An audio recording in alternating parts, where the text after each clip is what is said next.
Shri DP Jaroli ने एक message डाला था, जो हो सकता है आप में से किसी ने पढ़ा हो, कि मुझे तो बेवजह बलि का बकरा बनाया जा रहा है। कुछ बड़े नेताओं तथा ब्यूरोक्रेट्स ने मिलकर ये सब घोटाला किया है। ये इस मैसेज में था। एसओजी इस मैसेज को निकाल सकती है। उन बड़ों में जिसमें मंत्री श्री सुभाष गर्ग के दबाव में आकर मैंने सरस्वती प्रिंटिंग प्रेस से पेपर छपाने के आदेश दिए थे, जिसकी जानकारी प्रदीप पारासर को है। और वो कैसे है कि सरस्वती प्रिंटिंग प्रेस को ही प्रिंटिंग का कार्य दिए जाने का दबाव जिस समय मेरे को बनाया जा रहा था, उस समय अजमेर में प्रदीप पारासर और सुभाष गर्ग मौजूद थे। इनकी लोकेशन एसओजी लेगी तो दबाव प्रमाणित हो जाएगा सरस्वती प्रिंटिंग प्रेस को पेपर प्रिंट कराने। सरकार के एक कैबिनेट मंत्री ने यह भी बयान दिया है, माननीय प्रताप सिंह खाचरियावास जी ने, कि जारोली को बर्खास्त इसलिए किया है कि उससे पूछताछ करेंगे, एसओजी जांच करेगी और संलिप्तता पाई गई तो गिरफ्तार करेंगे।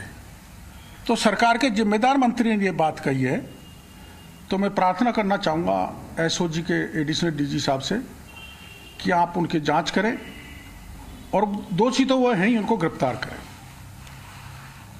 सरस्वती प्रिंटिंग प्रेस से भी एक प्रभावशाली मंत्री ने पेपर प्राप्त कर लिया। सुनना, जो करीबन 40 परीक्षा केंद्रों को दिया गया, जिनकी सूची मैं आपको दूंगा मीडिया को।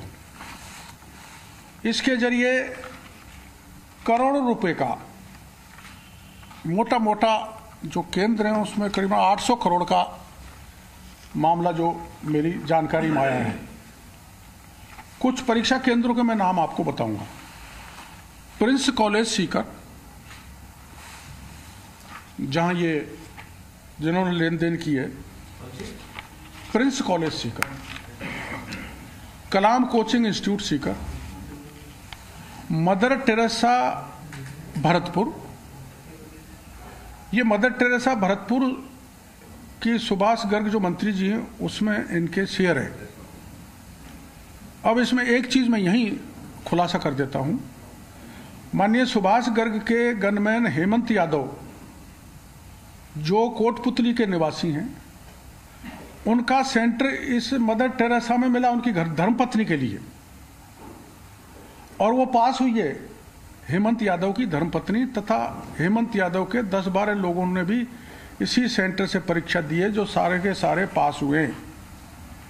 यहां पर अभ्यर्थियों को 24-25 की तारीख के दरमियान ही पेपर सॉल्व करवा दिया था। क्रम संख्या 55 केंद्र की मेरे पास है परीक्षा केंद्र पे, Ankit Jaswant senior higher secondary school Bharatpur.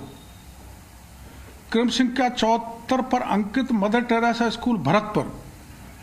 इन दोनों में सुभाष गर्ग का शेयर है, तथा क्रम संख्या 87 पर अंकित बाबा लक्ष्मण दास कॉलेज भरतपुर में माननीय मंत्री सुभाष गर्ग का चुनाव में कार्यालय रहा था। इन तीनों को भी सेंटर बनाया गया, और सरकार बोर्ड ने यह तय किया था कि महिलाओं को यथासंभव नजदीक रखा जाएगा, जबकि इसकी पालना नहीं हुई। और सुभाष गर्ग जी के गनमैन, मैंने जो नाम बताया, हेमंत यादव की धर्मपत्नी ने कोटपुतली से जाकर मदर टेरेसा सेंटर में परीक्षा दी थी।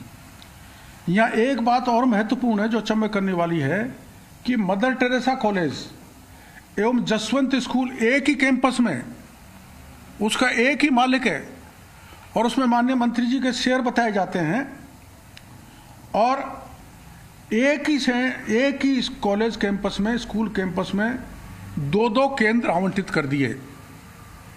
ये किसने किए, मैं आगे आपको बताने वाला हूं। इसी तरह ब्लैक लिस्टेड स्कूल कॉलेज जैसे कमला देवी कॉलेज अलवर, डीकवाल अलवर, द्रोणाचार्य महिला विद्यालय बूढ़ी बावल कोट कासिम अलवर, और Shiv Shakti school Jaipur, Sunita ITI centre, Panna DIET Tonk को भी सेंटर बनाया गया। अब इसमें एक महत्वपूर्ण कड़ी आती है डॉक्टर बने सिंह, जो RGSC Rajiv Gandhi study circle के कोऑर्डिनेटर हैं। डॉक्टर सुभाष गर्ग के कहने पर RGSC के तमाम पदाधिकारियों की नियुक्ति डॉक्टर बने सिंह ने करवाई, जिनकी लिस्ट मैं आपको दूंगा। इन पर पूर्व में रिश्वत के आरोप लगे हैं बने सिंह जी के, जो सुभाष गर्ग के खास हैं, कोऑर्डिनेटर हैं RGSC में। इनके खिलाफ मथुरा गेट पैसे लेने का मथुरा गेट थाना भरतपुर में मुकदमा दर्ज है। इनके और DP जारौली और प्रदीप पारासर के मध्य इस दौरान बहुत बार बात हुई है। मैं SOG से कहना चाहूँगा कि उनके डिटेल निकालें और इन पर शिकंजा कसें। पूरे राज्य में डिस्ट्रिक्ट कोऑर्डिनेटर लगाने का काम बने सिंह ने किया और बिना डिस्ट्रिक्ट कोऑर्डिनेटर की राय के बड़ी राशि लेकर सारे सेंटर डॉक्टर बने सिंह द्वारा आवंटित किए गए, जबकि ये सेंटर आवंटित करने के लिए अधिकृत नहीं था। इन्हें गिरफ्तार किया जाए। कोई जिम्मेदारी इनकी नहीं थी परीक्षा कंडक्ट कराने में, ये मात्र RGSC का कोऑर्डिनेटर है।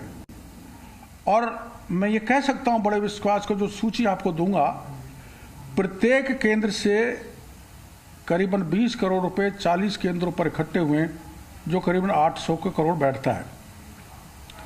आप सबको पता है, जो पहले भी मैंने बताया था, कि राजीव गांधी स्टडी सर्किल सोनिया गांधी जी की प्रेरणा से बनाया गया, जिसके नेशनल चेयरमैन अशोक गहलोत थे और नेशनल कोऑर्डिनेटर तकनीकी सहायक मंत्री सुभाष गर्ग हैं।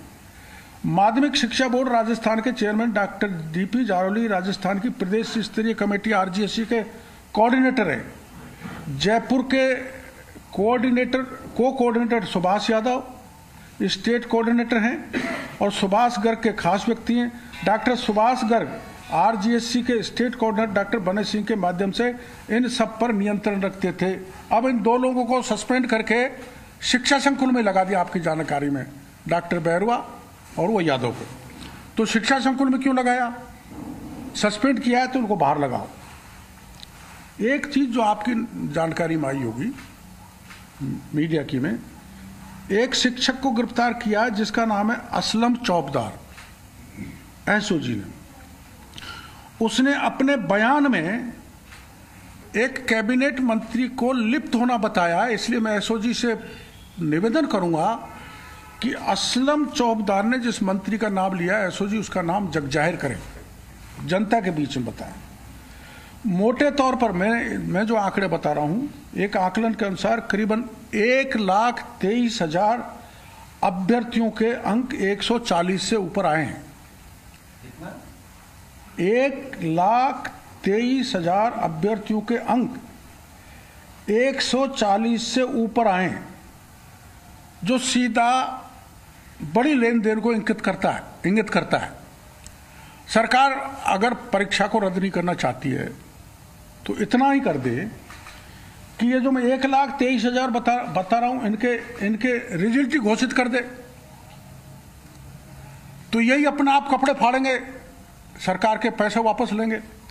तो ये तो कभी किसी परीक्षा में नहीं होगा। और ये 140 से 148 तक नंबर है। अब माननीय सुभाष गर्ग का ट्रैक रिकॉर्ड सदा संदिग्ध रहा है। इनके कार्यकाल में रद्दी घोटाला हुआ, इनके कार्यकाल में टेट का पेपर लीक हुआ। 2013 में पहली बार परीक्षा आवेदन पत्र को लेकर OMR सीट जारी करने की जिम्मेदारी इन्हीं सुभाष गर्ग ने माइक्रोसॉफ्ट कंप्यूटर फर्म को दी थी, जो अजमेर की है, माइक्रोसॉफ्ट कंप्यूटर। जबकि ये तो रीट मामले को लेकर खुलासे करते हुए इस वक्त डॉक्टर किरोड़ी लाल मीणा जो है वो कई खुलासे जो है वो कर रहे हैं और कई गंभीर आरोप जो है उनकी तरफ से इस पूरे प्रकरण को लेकर लगाए जा रहे हैं। अपडेट इस पर देते रहेंगे। फिलहाल बढ़ेंगे आगे, बात करते हैं जयपुर में, जहां पर कांग्रेस का चिंतन शिविर चल रहा है।